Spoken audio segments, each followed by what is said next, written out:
Mae pawb am weld heddwch. Does neb yn hoffi'r rhyfel.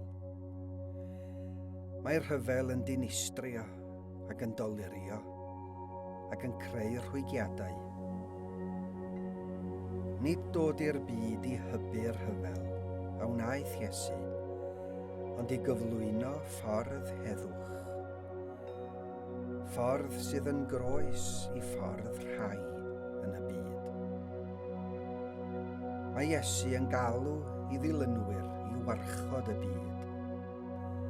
I galw i herio'r feddylfryd i bod yn iawn i ddifetha bywydau pobl eraill mwyn cyflawni unrhyw bwrpas a gosod meddylfryd arall yn ei lle, sef meddwl Crist. Dywedodd Iesu wrth i ddilynwyr, gwyn ei byd y tangnefeddwyr.